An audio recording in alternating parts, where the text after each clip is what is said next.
On a storm-ravaged night, when most people rushed indoors and locked their doors, one man walked into the rain because he had nowhere else to go.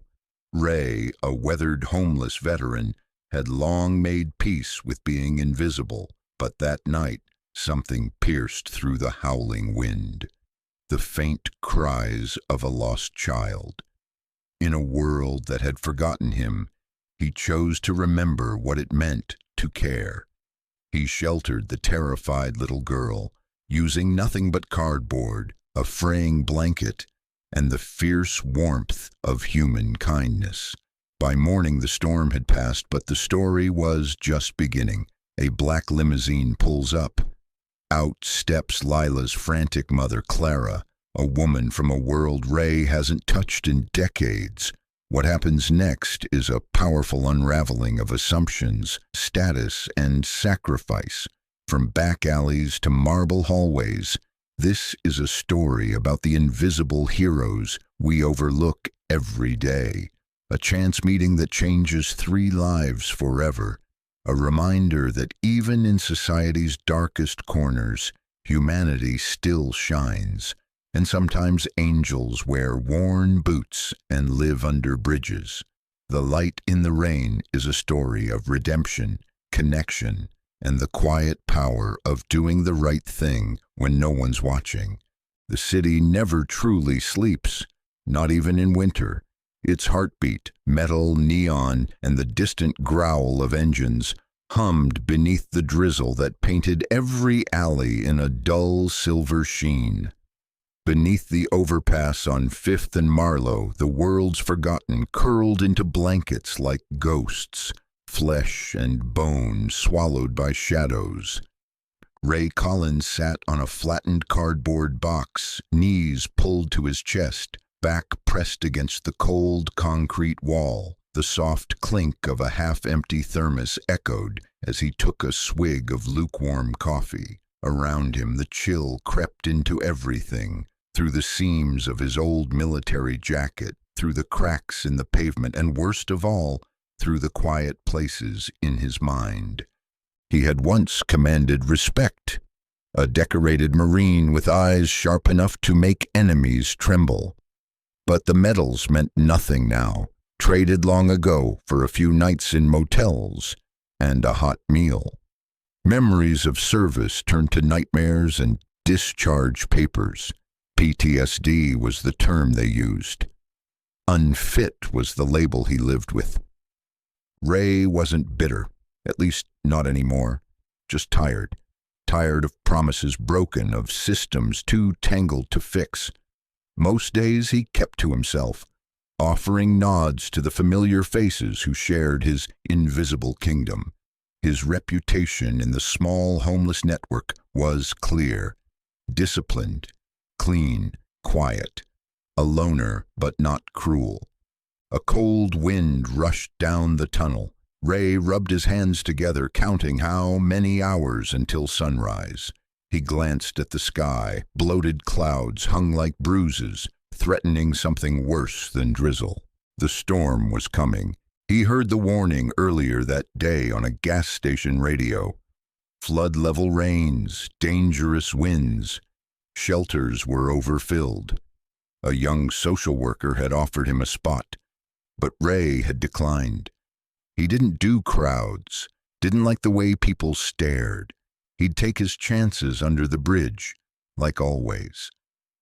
As the night deepened, the drizzle turned to rain. Fat droplets splashed against the concrete in chaotic rhythms. Ray pulled a torn tarp over his tiny alcove, crouching lower, his breath fogged in the air. He reached for the pack at his side, a rugged canvas bag with just enough inside to stay dry and sane. Then, through the downpour, a sound, faint, out of place, a whimper.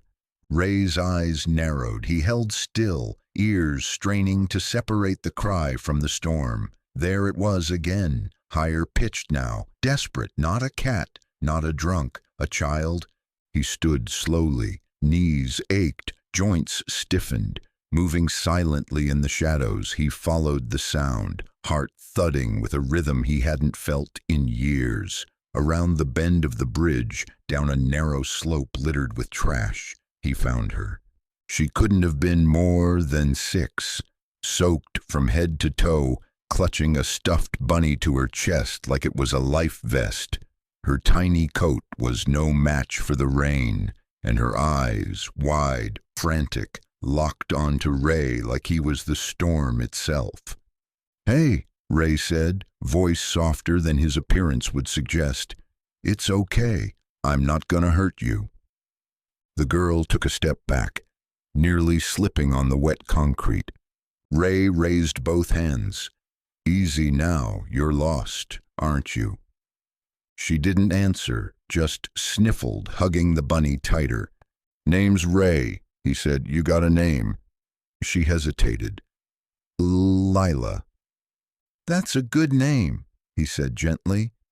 "Where's your mom, Lila?" She shook her head, tears mixed with rain. Ray looked around. No one, no traffic, just rain and shadows. What kind of parent leaves a child alone on a night like this? He stepped forward. She didn't run. "Come on," he said. "Let's get you somewhere warm." Back under the overpass, Ray did the best he could. He wrapped Lila in his blanket, shielding her with his body from the wind. He offered her crackers, half a protein bar. She ate like she hadn't seen food in hours. Thunder rolled in the distance. As he sat with her tucked into his side, Ray stared into the storm and felt something stir inside him. Not just the instinct to protect, not just pity. It was something he hadn't felt in years. Purpose. Whatever had brought Lila to him, it wasn't a chance. It was a second chance. And this time, he wasn't going to let go. Rain lashed against the crumbling walls of the underpass like an angry tide. Thunder cracked overhead as the storm intensified, turning streets into miniature rivers and turning the night into a blur of water and wind. Ray shifted closer to Lila, who now huddled beneath his makeshift tarp. Her small body trembled, though whether from fear or cold, he couldn't tell. He peeled off his jacket and wrapped it around her. It was worn, its camouflage pattern barely visible beneath years of grime, but it was thick and warm. Lila didn't resist. She simply leaned into him, her face half hidden behind her soaked bunny. "You're gonna be okay, kid," Ray murmured, more to himself than her. In the distance, sirens wailed, ambulances or police, maybe both. Somewhere the city was scrambling to manage the chaos the storm had unleashed. But under this bridge, there was only Ray, Lila, and the quiet determination growing in Ray's chest. "I gotta figure out where you came from," he muttered. "A little girl doesn't just wander off into a storm." Lila looked up at him, blinking. "He left," she said softly. Ray frowned. "Who did?" She clutched her bunny. "Daddy." Ray's chest tightened. "Did he hurt you?" he asked carefully. She shook her head. "He said he'd be back. But then I walked and got lost." Ray exhaled slowly. So she'd been abandoned, or maybe her father panicked. Either way, she'd been left to the mercy of the storm. That alone was enough to bring back memories Ray had buried for years. Arguments with his ex, courtrooms, supervised visits, and the sinking feeling of being told, "You're not good enough to be a father." He pushed the thought away. "You're safe now," he said. "That's what matters." He stood and looked around. There was no way they could spend the night here, not without risking hypothermia, especially for Lila. The rain had already soaked through the edges of the tarp, and the wind was cutting through his clothes like knives. "Come on," he said, offering a hand. "We're moving." She took it without hesitation. Ray led Lila through side streets, using fire escapes and alley walls for cover. He knew the city better than most, at least the parts no one cared to map. After a few blocks, he reached an abandoned storage facility he'd used once before. The door creaked open with a loud groan, revealing a musty space littered with old boxes and broken furniture. It wasn't warm, it wasn't clean, but it was dry. Ray lit a small oil lamp he'd stashed here long ago. A weak glow filled the room, and he set to work quickly. He layered cardboard and worn towels into a kind of nest. Lila sat down, wrapping the jacket tighter around her. Her eyes were drooping. "Stay awake a little longer," Ray said. "You fall asleep freezing, you might not wake up." She nodded, but her head dipped again. Ray looked at her, really looked at her. For the first time, she was brave, tired, terrified, but brave. Most kids would have panicked, cried until someone came. But she'd followed the noise, trusted a stranger in rags, and kept moving through the storm. That kind of strength. It reminded him of someone. It reminded him of his daughter. And that scared him more than the thunder. The wind howled through the broken windows of the storage unit like a chorus of ghosts. Ray watched Lila sleep, curled into a ball with her bunny clutched tight. Every so often she'd twitch or mumble, fragments of dreams or buried fear. Ray hadn't slept. He never really did. Not since the war. Not deeply. His body would shut down for minutes at a time, but his mind never stopped spinning. Tonight was no different. Every sound, every creak of the walls or gust of wind set his nerves on edge. But tonight wasn't about him. It was about her. He stood and walked toward the door. The rain had slowed to a persistent drizzle. He needed supplies, food, water, something warm for Lila. He hesitated. Leaving her alone even for 10 minutes felt wrong. But he had no choice. He moved fast, cutting across empty streets and flooded alleys, until he found a small corner store still open, its flickering neon sign barely visible in the rain. Inside, he grabbed soup cans, crackers, and orange juice. At the last second, he saw a dusty box of crayons and coloring books in the clearance bin. Without thinking, he grabbed those too. $6, the clerk muttered. Ray dug into his pocket. 3 bills, some change. Not enough. He glanced outside. No one was around, no cameras, and yet he swallowed hard. Then he made a choice. "I'll owe you," he said quietly, sliding what money he had across the counter. The clerk eyed him, unimpressed but not unkind. "Go, before I change my mind." Ray nodded once and slipped out into the rain. Back at the shelter, Lila stirred as he returned. Her eyes opened slowly. "You came back." Ray blinked. "Course I did." She smiled, just a little, and reached for the orange juice. They ate in silence, the coloring book spread between them on the floor.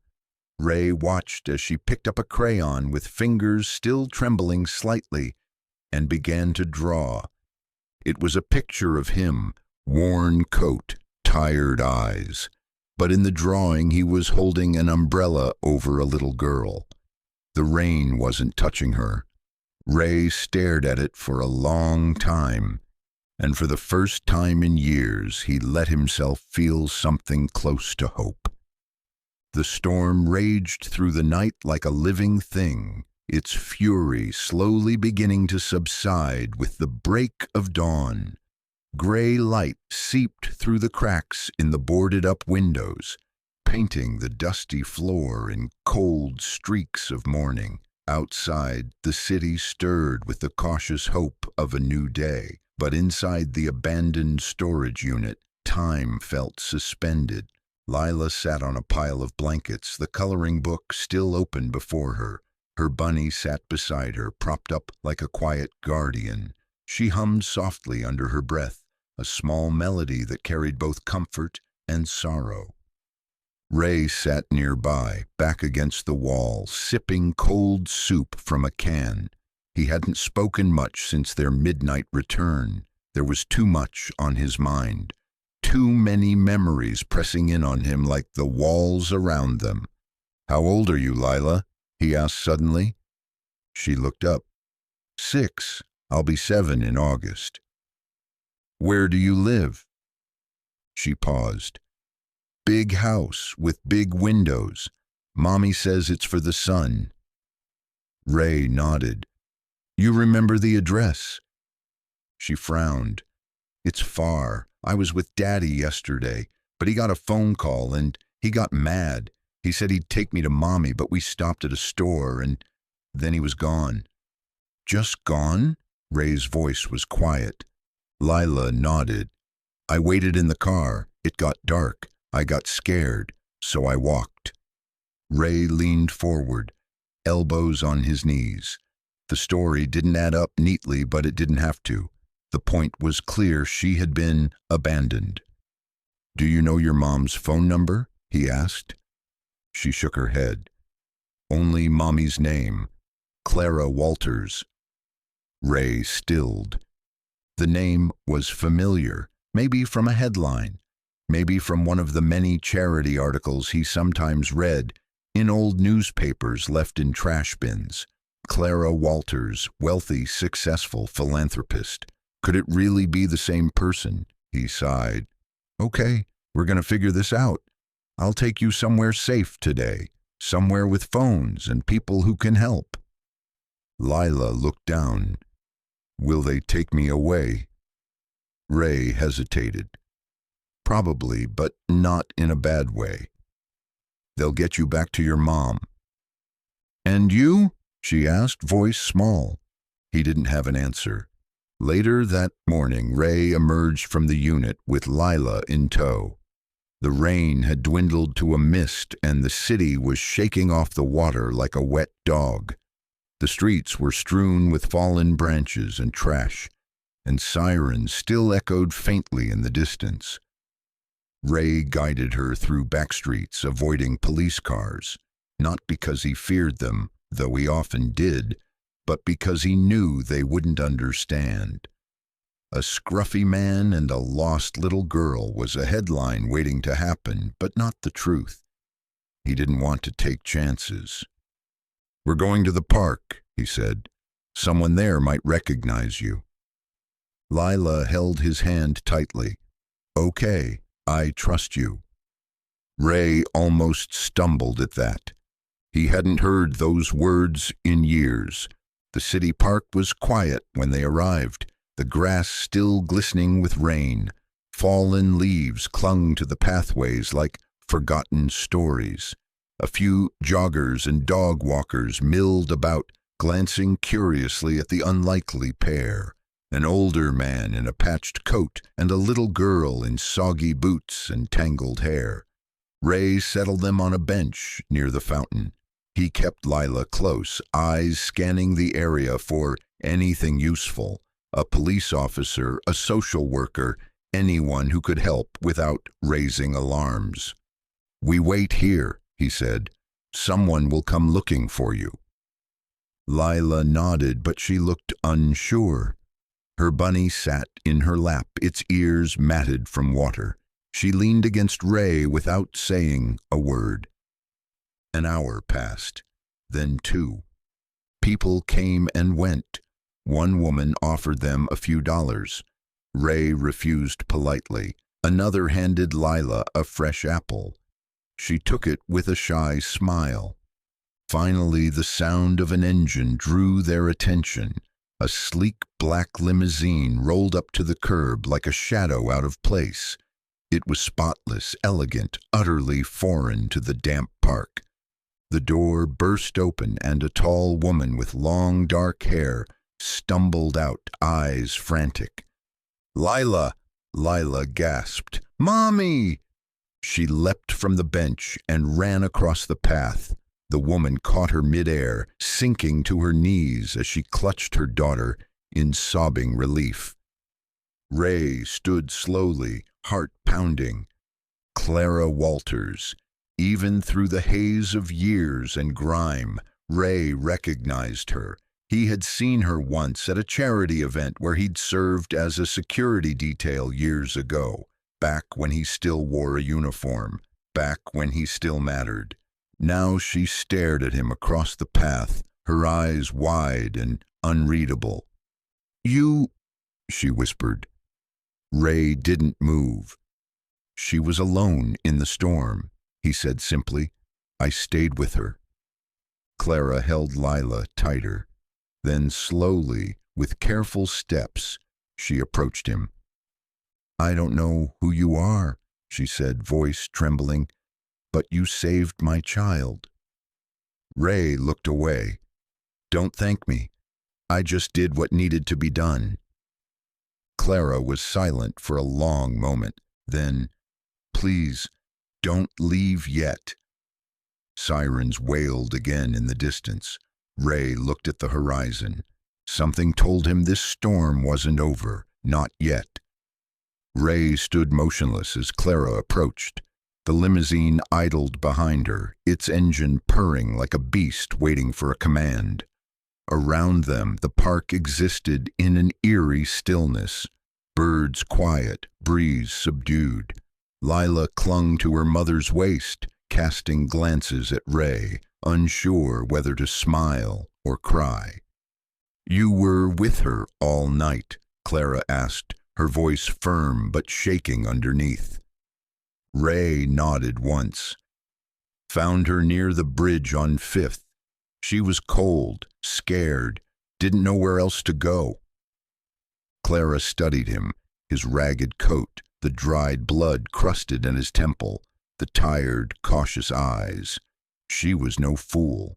She saw the tension in his shoulders, the way his feet stayed angled away from her, ready to walk, ready to disappear. "She told me she was with her father," Ray continued. "Something went wrong. Said he left her in a car and never came back." Clara's lips parted, her hand gripping Lila tighter. "That's true. My ex-husband was supposed to bring her home yesterday evening. He's done irresponsible things before, but never this." Her eyes shimmered. "I thought I'd lost her." "You didn't," Ray said quietly. "She's strong, smarter than most adults I know." Clara let out a breath between a sob and a laugh. "She's always been that way." They stood in silence a beat longer. Then Clara gestured toward the limo. "Come with us." Ray blinked. "That's not necessary. She's safe now. My job's done." "I didn't ask if it was necessary," she said.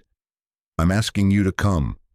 Let me thank you properly. A shower, a meal, whatever you need. Please." Ray looked down at Lila.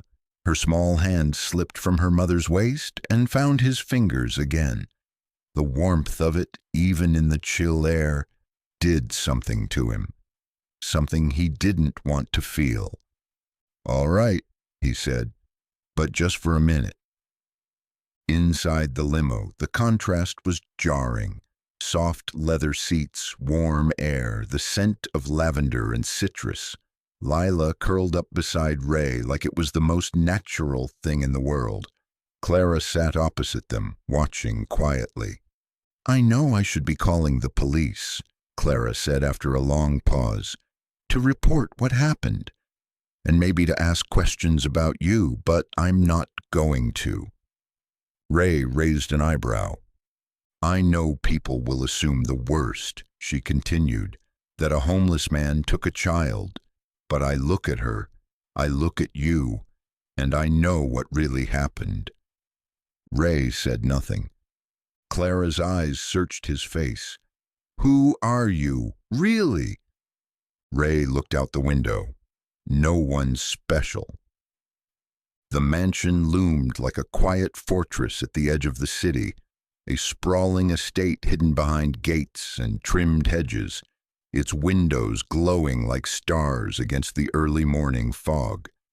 The limo rolled to a stop in front of a circular drive, and Ray followed Clara and Lila out slowly, his boots leaving damp prints on the marble steps.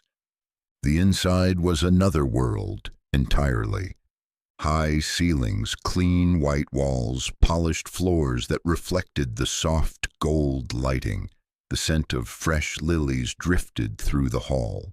Ray paused at the threshold, suddenly self-conscious of the dirt clinging to his clothes and the way he hadn't stood in a room like this in years. Clara turned. "There's a guest bathroom down the hall.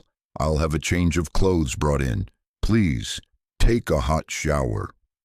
Ray hesitated. She gave a small smile.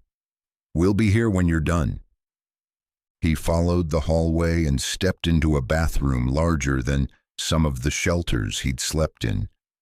The mirror showed him a stranger. Unkempt beard, hollowed cheeks, exhaustion worn like armor. Slowly, almost mechanically, he peeled off the layers and stepped into the shower. Hot water poured over him like redemption. It stung his wounds and burned his skin, but he stood beneath it, unmoving, letting it wash away more than just grime.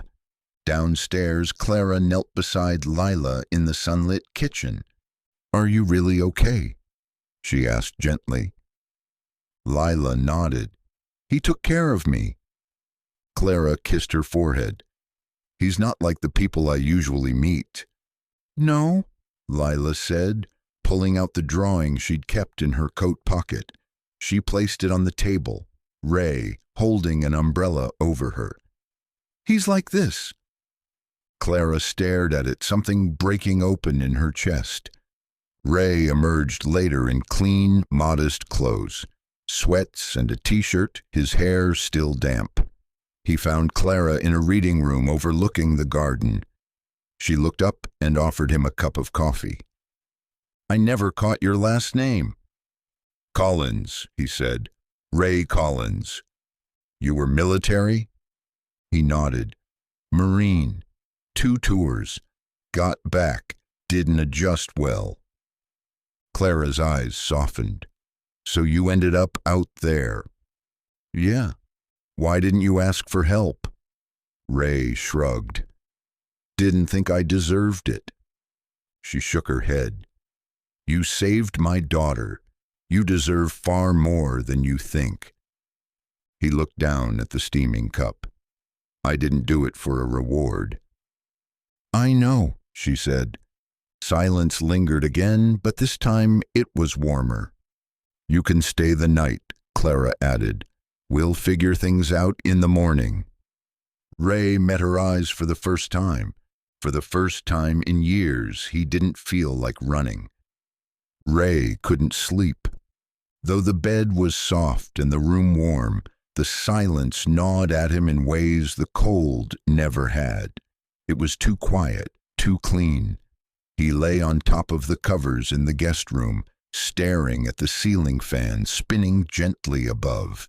It reminded him of the first night back from deployment, how everything familiar felt like a lie, and the only thing real was the memory of chaos. In the dark, his mind wandered. He thought of Ellie, his daughter. She would be around Lila's age now. The last time he saw her, she was 4, clutching a pink bear and crying into her mother's coat as the social worker escorted Ray from the room. One bad episode, one outburst. That's all it took for a judge to label him unstable, dangerous, unfit. He had written letters, dozens, maybe hundreds. None answered. Eventually, he stopped trying. And yet, sitting with Lila under the bridge, watching her draw that picture of him, it had stirred something buried deep, something fragile. Fatherhood, not just as a memory, but as a feeling, a purpose. Ray rolled onto his side, his throat tight. Maybe it wasn't too late to be something better. Maybe this time the story could end differently. Ray was up before the sun, sitting in the kitchen when Clara entered, still in her robe. "You didn't sleep," she observed. He shrugged. "Didn't want to." She poured them both coffee and leaned on the counter. "Are you planning to disappear again?" "I should," Ray said quietly. "This isn't my world." Clara studied him. "You keep saying that, but I think you're wrong." Ray offered a thin smile. "I've been wrong plenty." She set down her mug. "Look, I don't pretend to understand what you've been through, but you saved my daughter. You stayed with her, and she trusts you. That means something." Ray looked down at his hands. "I'm not a good man." Clara's voice softened. "You're a better man than the one who left her in that storm." That struck deep. "I've seen a lot of people in my life, Ray," she continued. "Politicians, lawyers, businessmen, people who wear good clothes and smile in front of cameras, but wouldn't stop to help a child in the rain. You did." Ray said nothing. A memory flickered. Lila asleep beside him, clutching her bunny. He couldn't walk away from that. Not again. "I need to take her to the hospital," Clara added. "Just to be sure she's okay. You should come." Ray blinked. "You want me there?" "I think she does." They arrived at the hospital mid-morning. The storm had passed, leaving puddles and fallen branches in its wake. The receptionist looked wary as they entered. Clara in designer boots, Ray in borrowed clothes, but said nothing. Lila was quiet through the examination, but she held Ray's hand the entire time. The doctor eventually emerged with a clipboard. "She's fine. Slight dehydration, minor fever, but nothing serious." Clara let out a breath. "Thank God." The doctor turned to Ray. "You were the one who found her." Ray nodded. "She's lucky you did. A few more hours out there. Well, let's just say you made the right call." Ray shifted uncomfortably. Praise still felt like a foreign language. They returned to the mansion that afternoon. Clara made Lila a grilled cheese sandwich while Ray helped her pick out dry clothes. It felt absurdly normal, and yet, for Ray, it was surreal.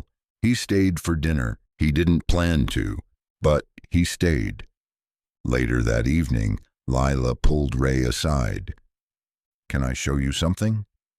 "Sure," he said. She led him to the garden behind the mansion, now damp with rain and glowing under the soft blush of sunset. From a bench near the koi pond, she retrieved a fresh sheet of paper and a new box of crayons. "I want to draw something else," she said. "Something from your story." Ray tilted his head. "My story?" "You said you used to have a daughter." He swallowed. "Yeah." "What happened?" Ray hesitated. He sat down beside her. "I made mistakes," he said finally. "I was sick. Not the kind with fevers, the kind that makes you angry, makes you push people away. Her mom took her because she thought it was safer." Lila nodded solemnly. "Do you miss her?" "Every day." She began to draw. He watched in silence as she carefully outlined a figure in a uniform holding hands with a little girl. They stood in the rain, but this time there was sunlight breaking through the clouds. "She might still love you," Lila whispered. Ray stared at the drawing, eyes stinging. "I hope so," he said softly. Inside the house, Clara watched from the window, hand pressed to the glass. She didn't interrupt. She just let them have that moment. The next morning arrived slowly, filtered through gauzy curtains and the sweet scent of jasmine from Clara's garden. Ray sat at the edge of the guest bed, already dressed in the borrowed clothes from yesterday. His boots, dried and cracked, sat by the door like old sentinels guarding memories he couldn't shake. Downstairs, the house stirred with life. Lila's giggle floated through the hallway, followed by the soft rhythm of Clara's voice reading from a storybook. It felt unreal. Ray hadn't experienced this kind of peace in years, maybe decades. He wandered down the hall, drawn by the scent of bacon and the pull of something deeper, connection. In the sunlit kitchen, Lila sat at the breakfast bar, hair neatly brushed, her stuffed bunny tucked in a toy stroller beside her. "There he is," she beamed when Ray entered. Clara turned from the stove with a warm smile. "Hungry?" Ray hesitated. "Sure, thank you." He sat at the edge of the island, hands awkward in his lap. "I'm not used to this," he admitted. Clara slid a plate in front of him. "Then let's make it a habit." They ate in comfortable silence until Lila leaned over. "Can Ray come to the park with us today?" Clara raised a brow. Ray might have plans. Ray smiled gently. "I think the park sounds perfect." And for the first time in a long while, the day began without fear.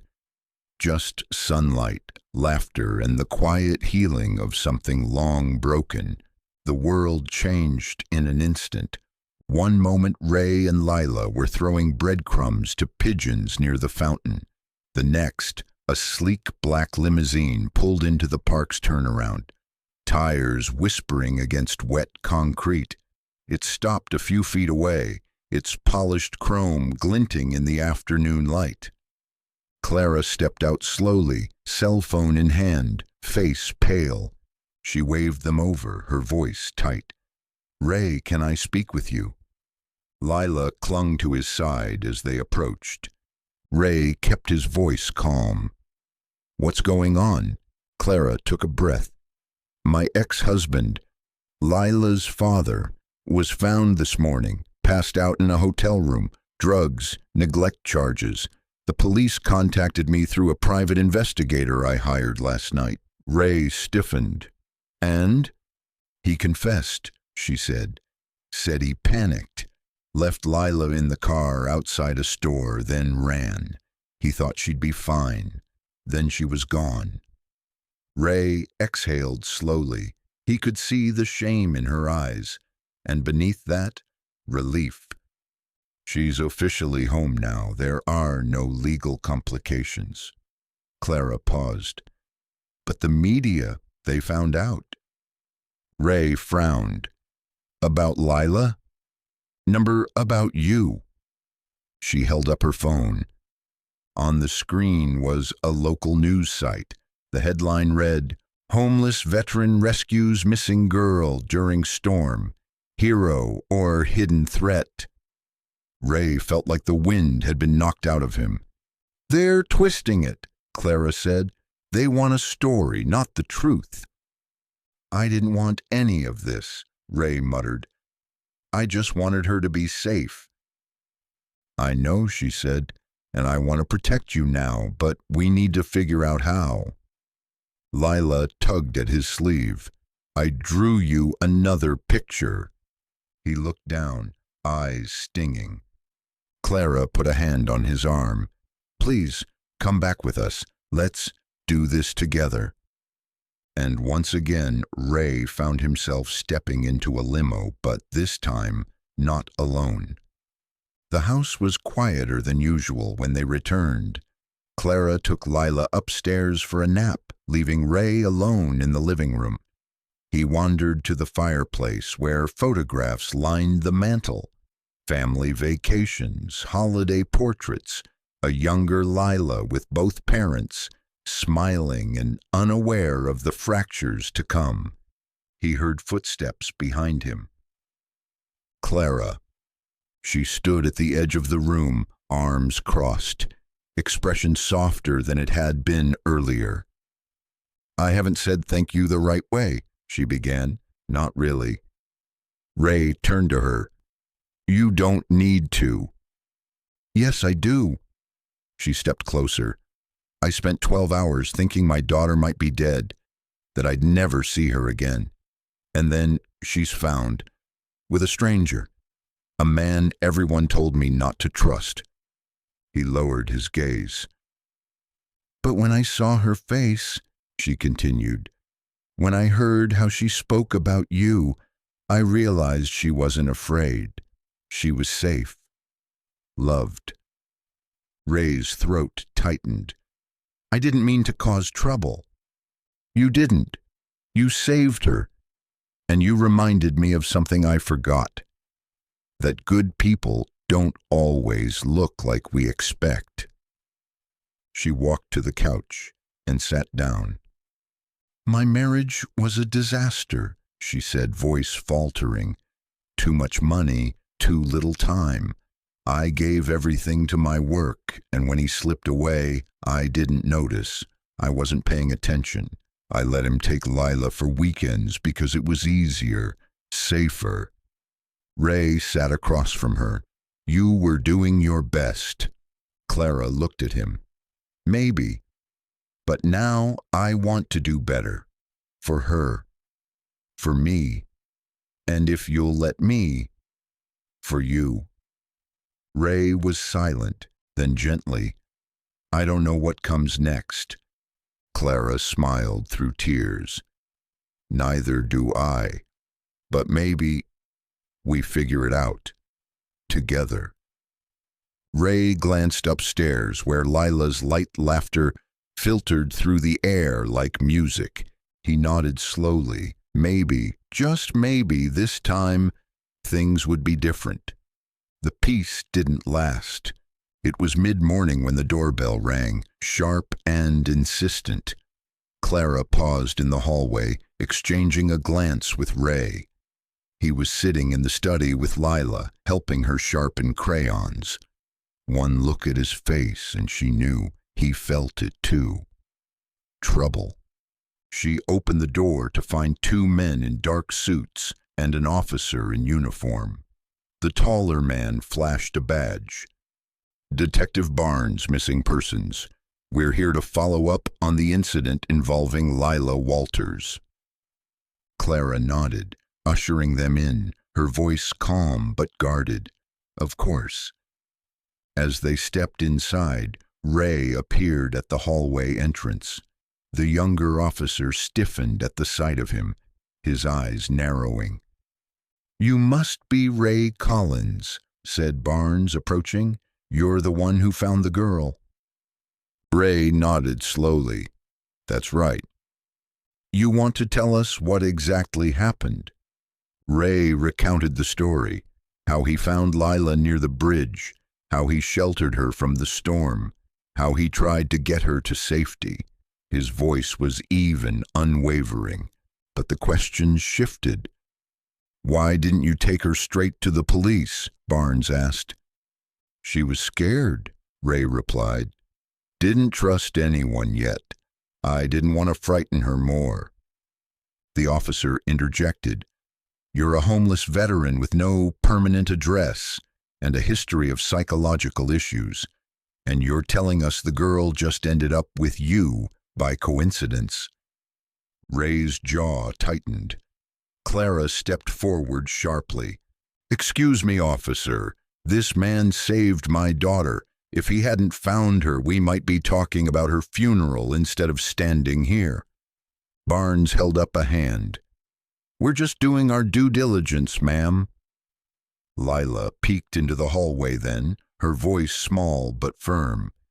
"He didn't take me," she said. "I was lost. He helped me." The room fell silent. Clara gently ushered Lila back to the study, then turned to the officers. "I've spoken with my attorney. We have nothing to hide, and you have everything you need. Now, unless you're pressing charges, I'd appreciate it if you'd leave." Barnes looked at Ray for a long moment, then nodded. For now. They left. Ray exhaled slowly, hands shaking slightly. Clara turned to him. I'm sorry. They had no right to treat you like that. Ray stared out the window. They saw what they wanted to see. Clara walked to his side, her voice steady. Then let's make sure the world sees the truth. By afternoon, the media frenzy was in full swing. Someone at the police station had leaked the report.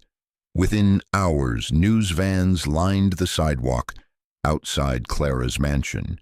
Reporters clamoring for statements, microphones thrust toward every opening door. Clara watched from the front window, arms crossed. They are not going away. Ray sat on the edge of the couch, face tense. I don't want to be part of some circus. You're not, she said. You're part of the truth. There was a knock on the door, softer this time. It was a young woman with a camera and a press badge. Her voice was gentle. I'm not here to twist your story. I just want people to hear it from you or from her. Clara was about to refuse when Lila appeared beside them. I want to talk. Ray knelt beside her. You sure, kiddo? She nodded. They think you're bad, but you're not. Ray hesitated, then slowly rose. Okay, but only if she asks you kind questions. The journalist crouched so she was at eye level with Lila. You're very brave. Can you tell me what happened when you met Ray? Lila took a deep breath. I was in the rain. I was really scared. My shoes were wet and I didn't know where to go. Then I heard someone call out. It was Ray. He gave me his jacket and some crackers. He stayed up all night to keep me warm. He didn't leave, even when he was cold. She paused, looking down. Then he brought me to a park, and Mommy found me, because he helped me. The journalist wiped a tear. And what would you say to people who don't believe he's a hero? Lila looked into the camera, her voice firm. I'd say heroes don't always wear shiny clothes or live in big houses. Sometimes they're just kind people who show up when you need them. Ray turned away, overwhelmed. The story aired that night. It didn't go viral, it didn't break the internet, but it reached the right people. Donations flooded in for a local veteran shelter. Volunteers showed up at soup kitchens. And most importantly, the public stopped asking who Ray was and started asking what they could do. Inside the house, Ray sat with Lila on the floor, watching her draw another picture. This one had a house with 3 figures out front: Clara, Lila, and Ray. The sun was shining and there was no rain in sight. Ray's eyes lingered on it. For the first time, the picture felt real. The following morning, the mansion was calm. No reporters, no police. The buzz had faded, at least on the surface. Clara had closed the gates, turned off her phone, and told the world that her daughter needed quiet, and Ray, too. Ray stood in the entryway, backpack slung over one shoulder, boots freshly polished from Clara's guest room closet. He had showered, shaved, and cleaned himself up, but the decision was already made. He couldn't stay. Clara stepped into the foyer, sensing it before she saw it. You're leaving. Ray gave a small nod. It's time. She loves you, she said quietly. You know that. That's why I'm going, he said, voice even. This isn't my place. She's got you now, and I don't belong in this world, Clara. You've been kind, more than I deserve, but this was always temporary.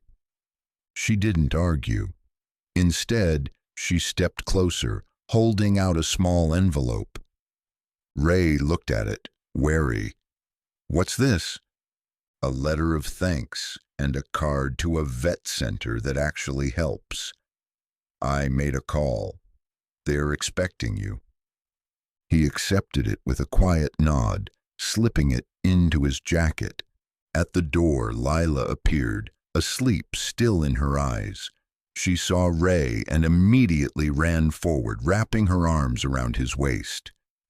"You said you wouldn't leave." Ray knelt, holding her tight. "I'll still be around, just not here. But you're safe now, kiddo, and that's what matters." She pulled something from her pocket, a drawing. It was folded, worn at the edges. "This is you," she whispered, "with wings." Ray smiled, eyes misty. "I'll keep it with me, always." He rose slowly, stepped out onto the steps, and walked into the morning light without looking back. But with every step, something heavy stayed behind.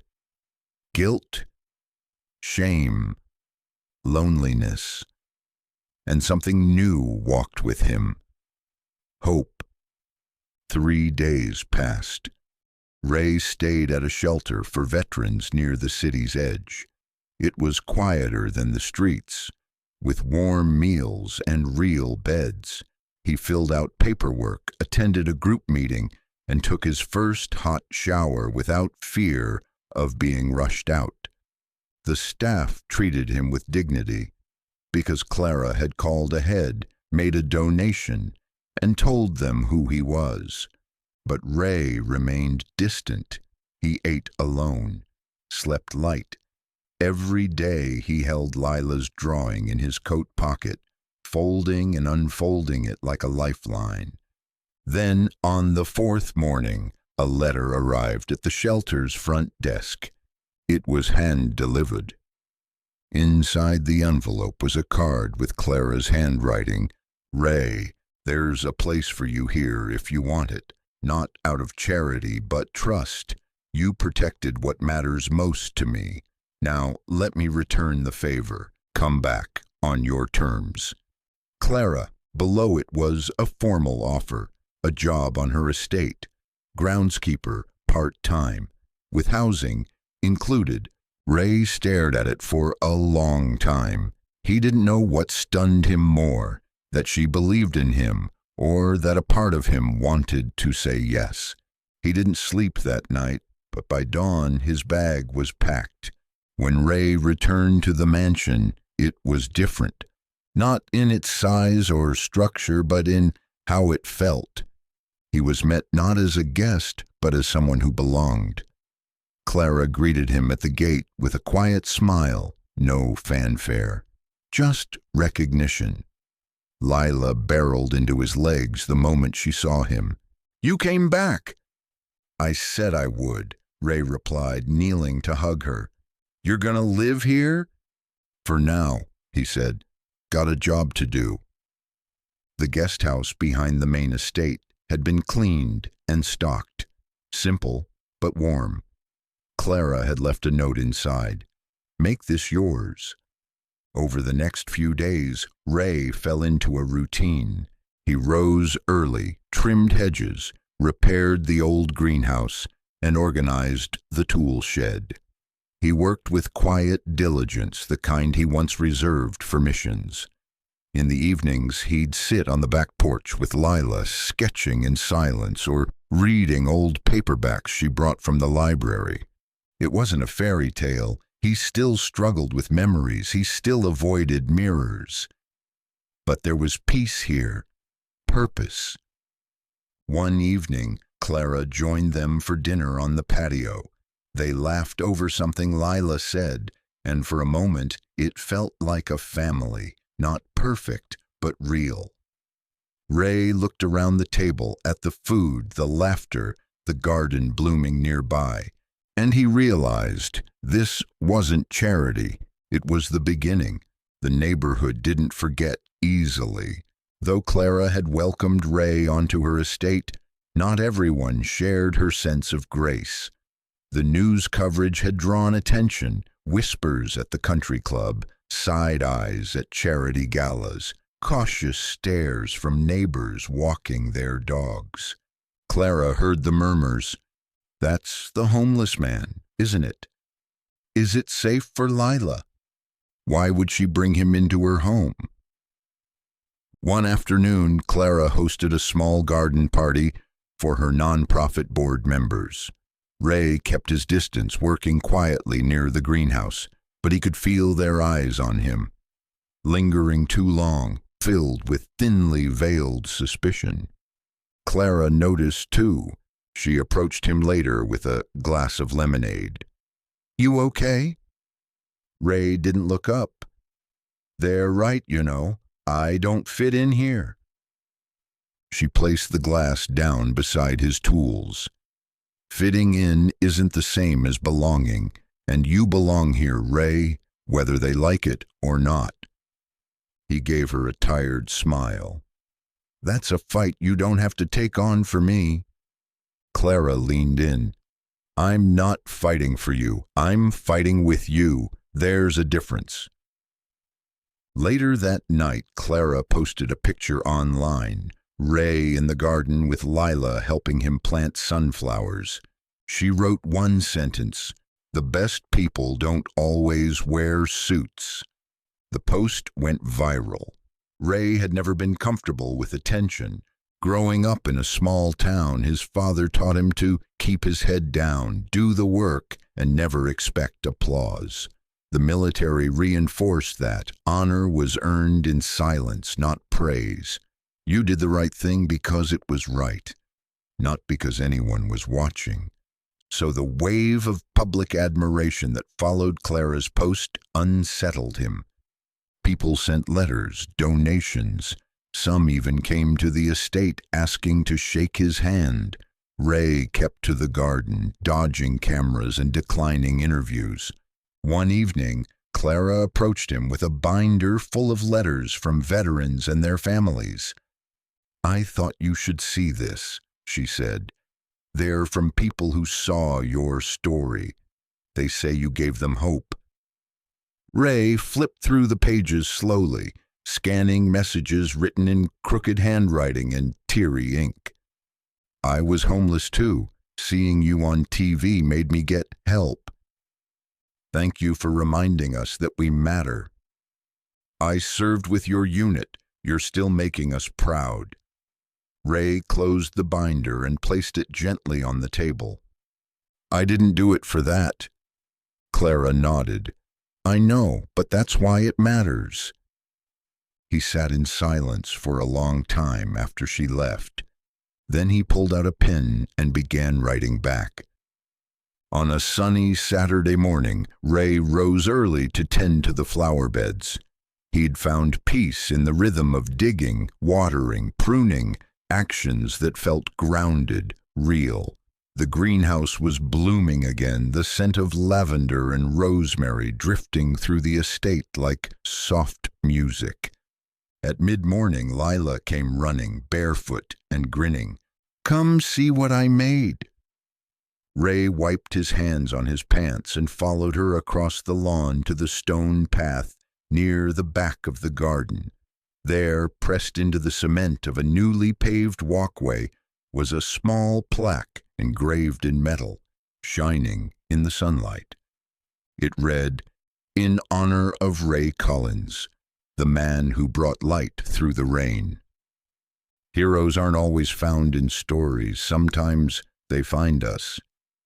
Ray blinked, caught off guard. "I asked Mommy if we could put it here," Lila said proudly, "so everyone who walks by will know." He crouched beside her, touched the edge of the plaque. "That's a big gift, kid." She looked at him, serious. "You saved me. That's bigger." Ray didn't cry, not really, but he looked up at the sky for a long time after, just to make sure no one saw the tears in his eyes.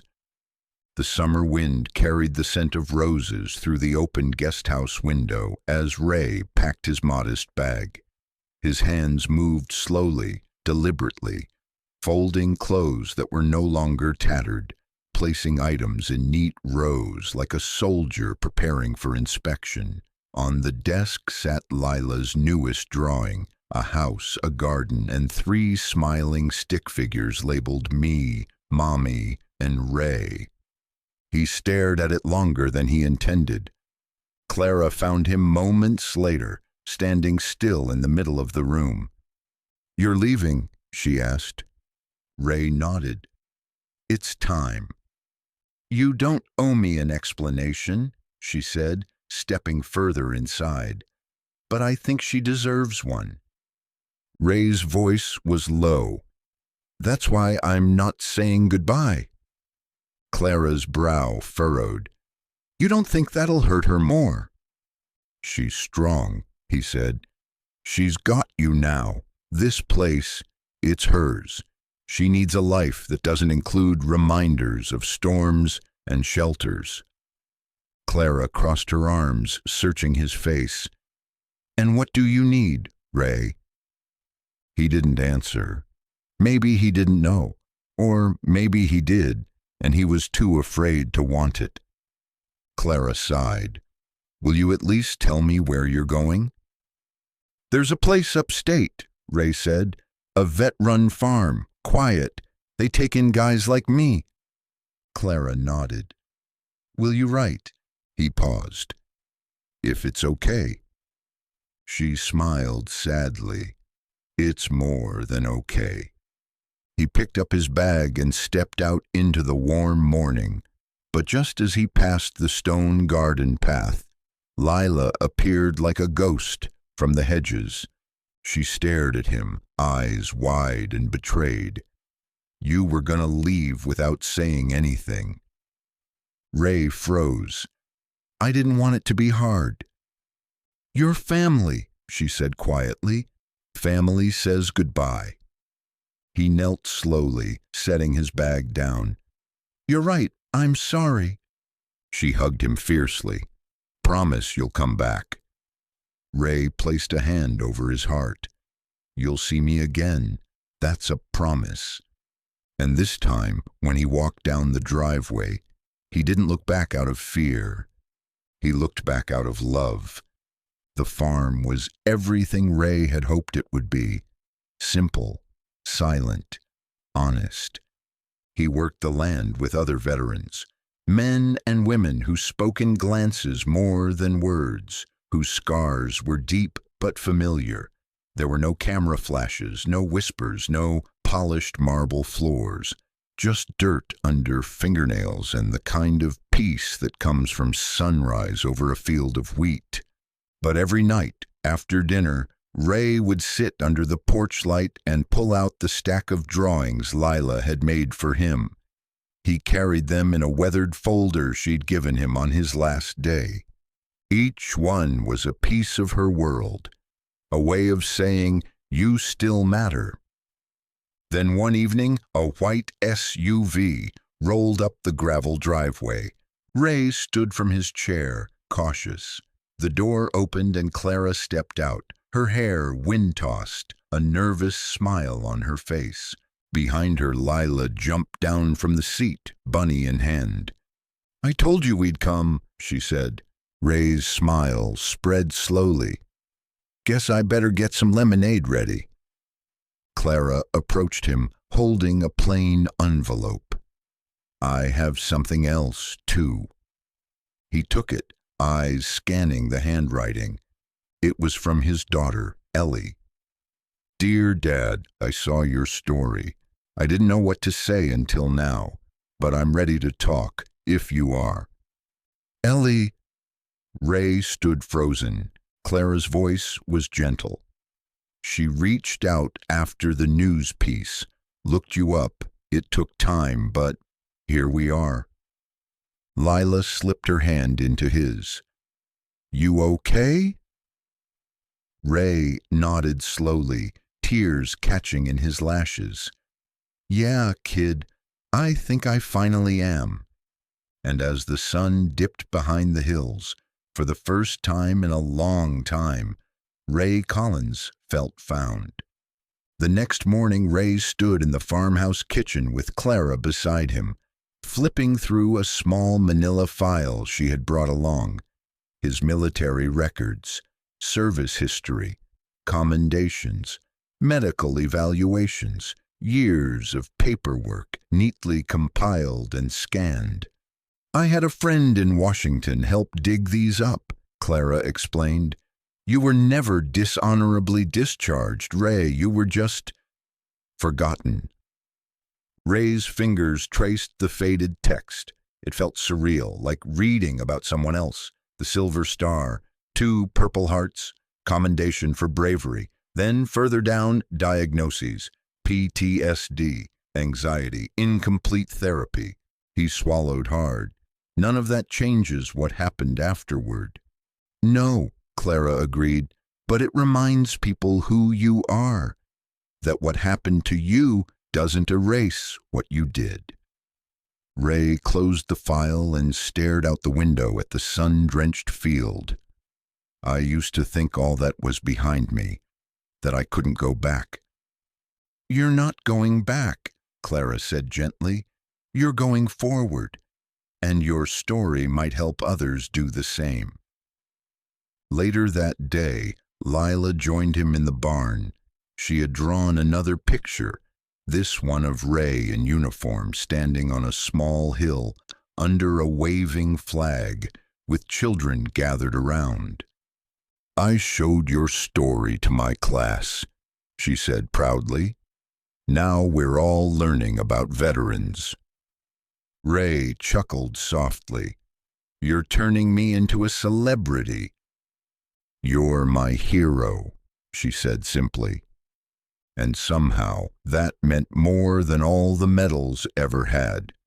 2 weeks later, Ray stood in front of a row of cameras at a local community center, wearing a clean button-down shirt and the dog tags he had once hidden away. Clara stood beside him, a quiet but steady presence. The event had been organized by the VA Outreach Group and Clara's nonprofit. It was meant to spotlight veteran rehabilitation, but more than that, it was a chance to let Ray speak in his own words. A reporter asked, "Mr. Collins, when you found Lila, what made you decide to help?" Ray took a breath. He could feel the nerves in his stomach, the tension in his shoulders. But then he looked toward the front row and saw Lila sitting with her bunny, giving him a little thumbs up. "I didn't decide," Ray said slowly. "I reacted. A child was lost, cold, alone. I remembered how it felt to be forgotten. I couldn't let that happen to her." He looked out at the room, full of veterans, journalists, volunteers. People look at someone like me and see failure, addiction, homelessness, but we weren't born broken. Life broke us, and we're trying to put the pieces back together.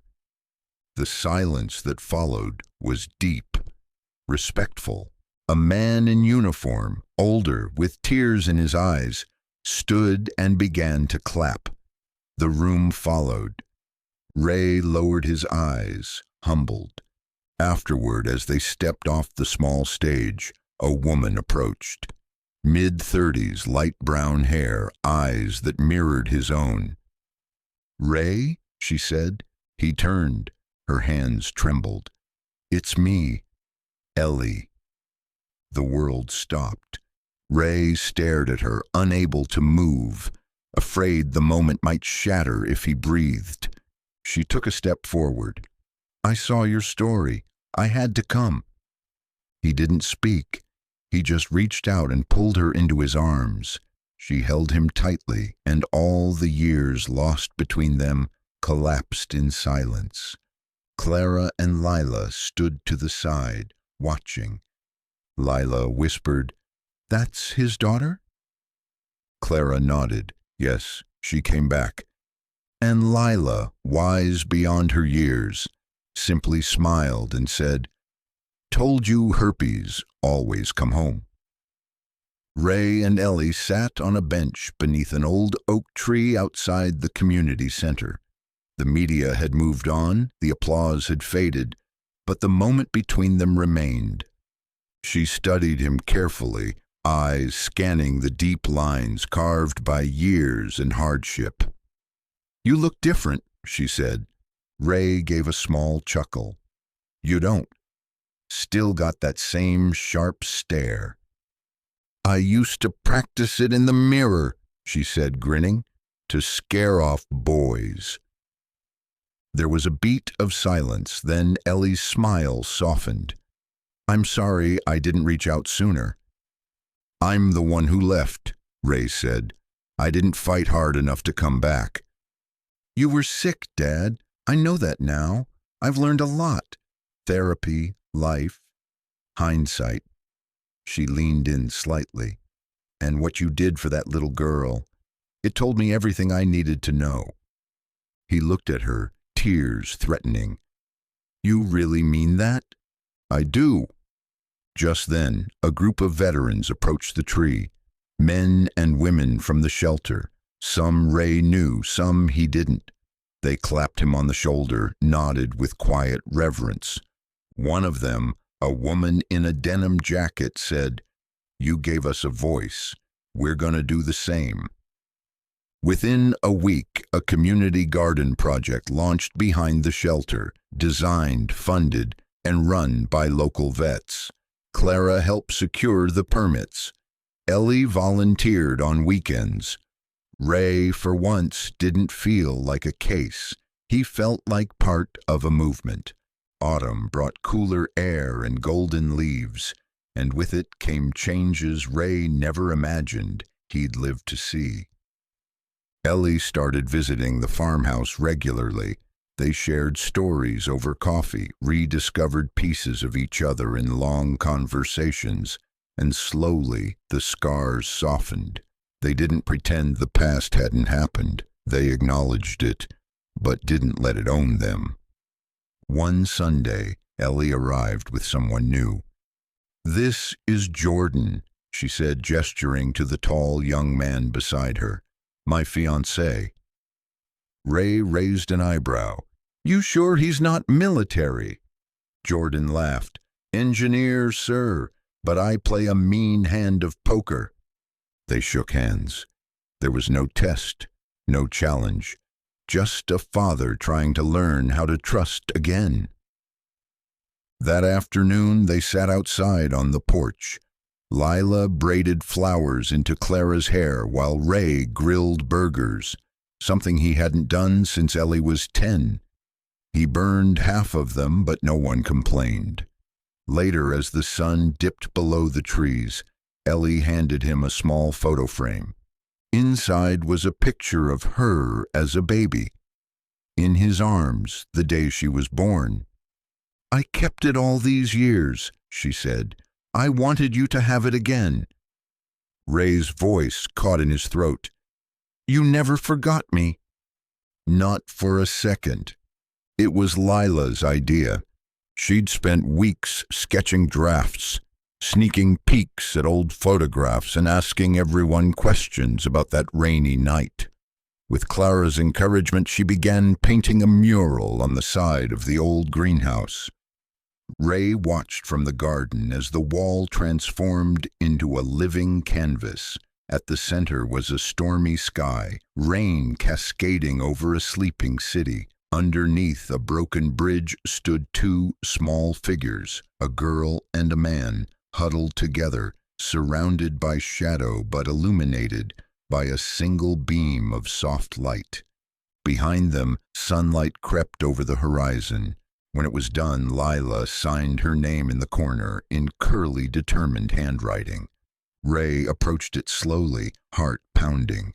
He traced the figure of himself in the mural, eyes lingering on the detail, the old camouflage jacket, the limp in his stance, the soft way Lila had drawn the eyes, tired but kind. "You did this?" he asked. She nodded. "So no one forgets." Ray turned to her. "You remember what I told you? That I didn't do it for attention?" "I know," she said. "But sometimes people need to see the good in the world. to believe it still exists. He smiled, wiping at his eyes. "You're gonna change lives, kiddo." "You already did," she replied. That evening, under the glow of string lights and the gentle hum of crickets, Ray, Clara, Lila, and Ellie stood before the mural in silence. It wasn't just art, it was a promise that even when the world forgets someone, even when life knocks them down, the smallest act of kindness, one moment of courage, can echo forever.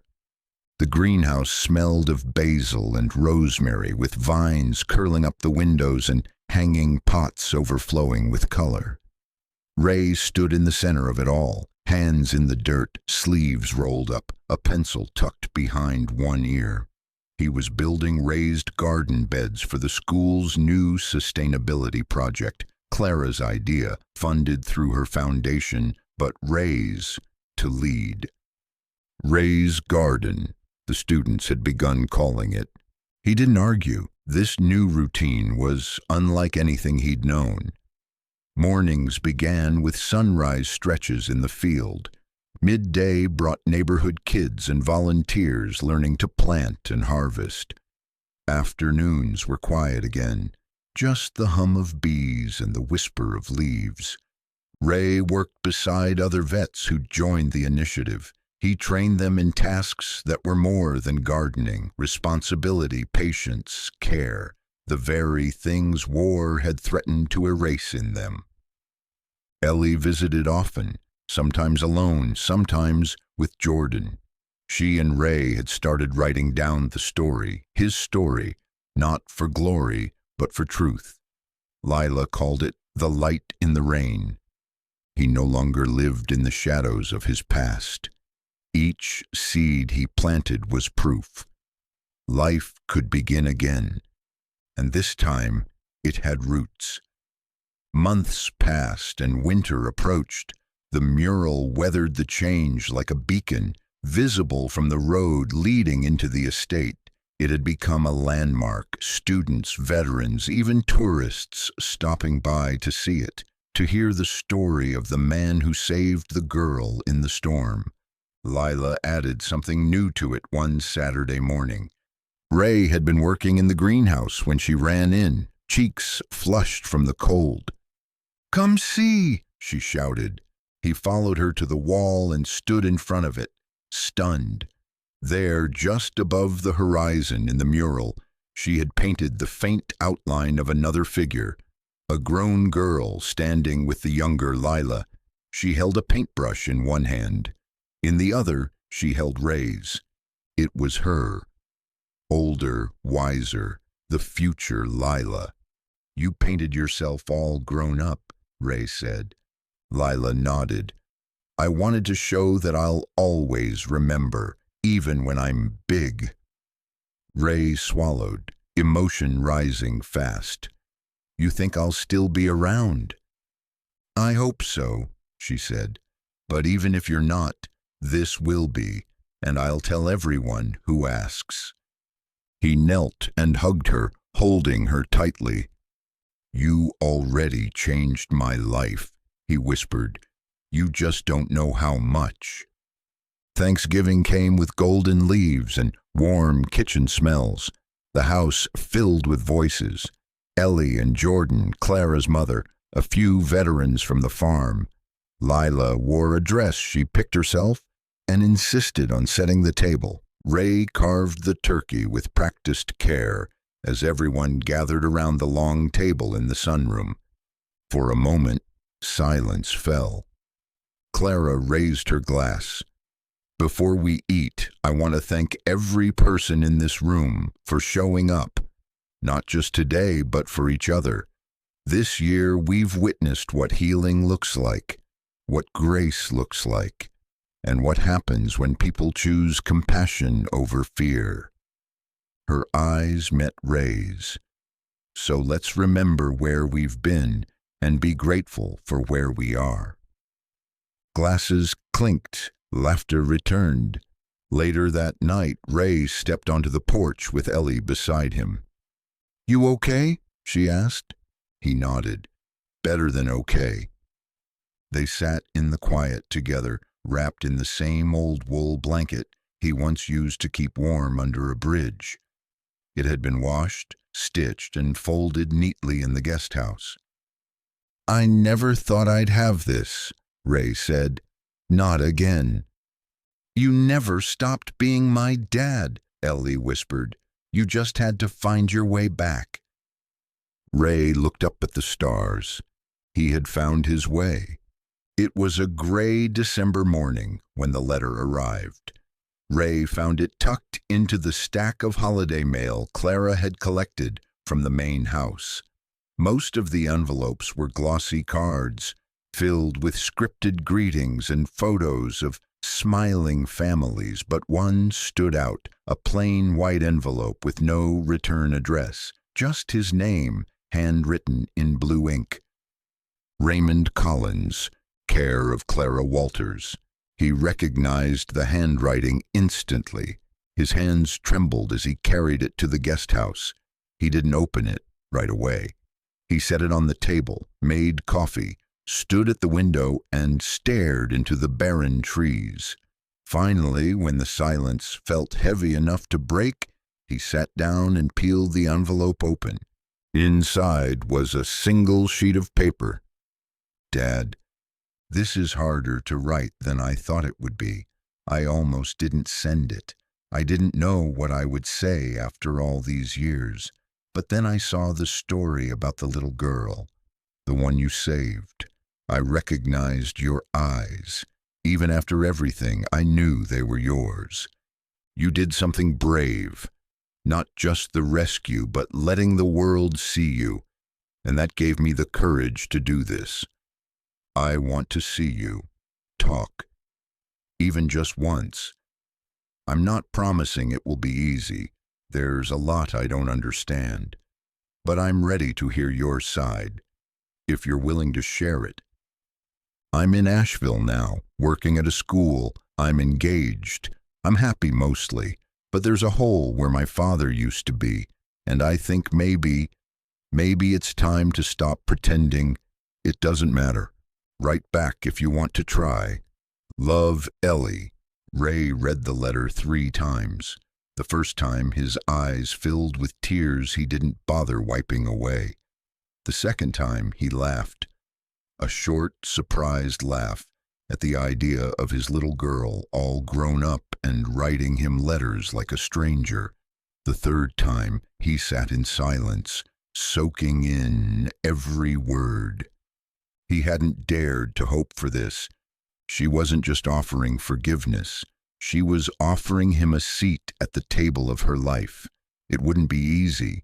He'd have to reckon with the damage left behind, the silence, the absence.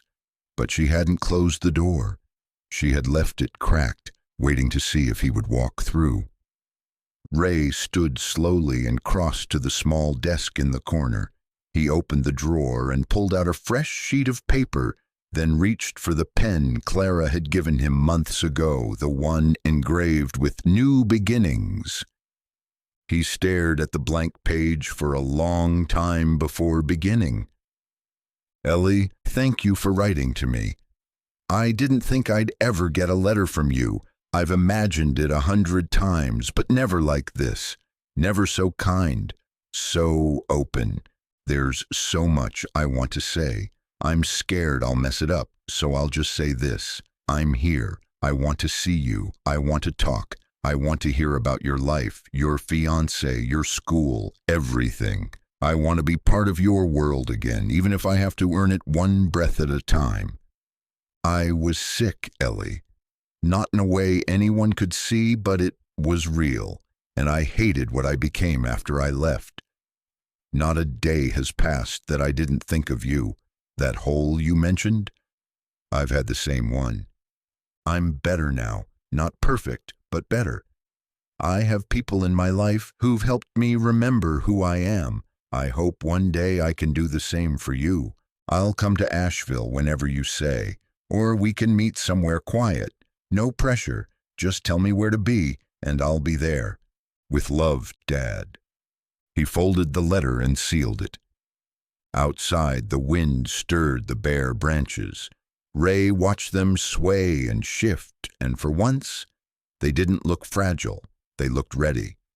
He pulled on his coat and stepped outside, heading to the mailbox. With every step, he felt something shedding from his shoulders. Guilt, fear, the crushing weight of too late apologies. He mailed the letter with steady hands. Then he looked up at the sky, breathed in deep, and whispered to himself, "I'm coming home." The train rolled into Asheville under a soft gray sky, the Blue Ridge Mountains rising in the distance like ancient guardians. Ray stepped off the platform carrying a small canvas bag and clutching Ellie's note in his coat pocket. He hadn't traveled in years, and every sound, the hissing brakes, the rumble of tracks, the low murmur of passengers, felt amplified. He paused at the station entrance, scanning the small crowd. Then he saw her. Ellie stood by a bench, bundled in a long brown coat, hair pulled back. She looked just like he remembered, and yet older, stronger. She held a coffee cup in one hand, her eyes searching, then finding him. For a heartbeat, neither of them moved. Then she stepped forward slowly. Ray met her halfway. "Hi," she said, voice barely above a whisper. "Hi," Ray echoed. They stared at each other, the silence heavy but not uncomfortable. Then Ellie reached out and took his hand. "You came." "I said I would." She looked down, blinking fast. "I didn't know if I'd cry." "You're allowed to," he said. "I already did." They both laughed, a bit awkwardly, but it eased something tight in Ray's chest. They sat together on a nearby bench, just talking. About nothing at first, train rides, Asheville weather, how beautiful the mountains were in fall. Then slowly, the conversation deepened. She told him about her students, her wedding plans, the night she first saw the story on the news, and how long it took to believe it was really him. He told her about the farm, the greenhouse, Lila's mural, the moment he decided to stop hiding. "I used to be afraid I'd never see you again," Ray said, "that the man I became erased everything that came before." Ellie shook her head. "You didn't erase it. You just paused it." Ray looked at her, eyes wet. Can I be in your life again?" She smiled. "You already are." They didn't hug right away, but they sat shoulder to shoulder, watching the clouds roll over the mountains, letting the quiet between them feel like peace, not distance. It wasn't a fireworks reunion of fireworks. It was something better, a beginning. Back at Clara's estate, the first snow had fallen. Lila pressed her hands to the window, watching the flurries dance across the garden. The mural stood untouched, colors vivid beneath the gray sky, the paint weathering gently with time. Inside, the fireplace crackled. Clara sat with a photo album on her lap, flipping through pictures. Lila's first school play, Ray planting tomatoes, Ellie's recent visit. Her world, once so polished and hollow, was now full of imperfect, radiant life. Ray entered carrying mugs of hot chocolate, handing one to Lila, who squealed with joy. "No marshmallows?" she asked, mock-offended. Ray pulled a small bag from his coat pocket. "What kind of monster do you take me for?" Clara chuckled. "You're getting soft." "Not soft," Ray said. "Strategic." They all laughed. Later that evening, Clara sat beside Ray by the fire while Lila colored nearby. "You've changed this house," she said softly. Ray shook his head. "You changed it. I just stuck around." "You stayed. That's what changed everything." There was a moment of quiet. "I saw Ellie," Ray said. Clara smiled. "And?" "It wasn't perfect, but it was real. She wants me in her life again." Clara reached out and took his hand. "You deserve that." Ray looked at the fire, eyes reflecting the flickering light. "I used to think second chances were just stories, but this, all of this." He gestured around the room. The warmth, the light, the life. "This is real." Lila wandered over, curling up beside him, her bunny still tucked under one arm. "Tell me the story again," she murmured. "The one where we met." Ray looked down at her, smiled. "It was a night just like this," he began. "Only colder.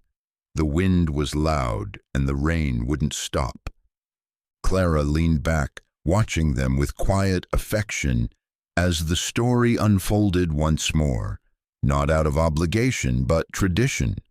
A story of survival, of trust, of finding family in the most unexpected places. Outside, the snow continued to fall, blanketing the world in stillness. And inside, where once there had been loneliness and silence, there was now something stronger, light after the storm.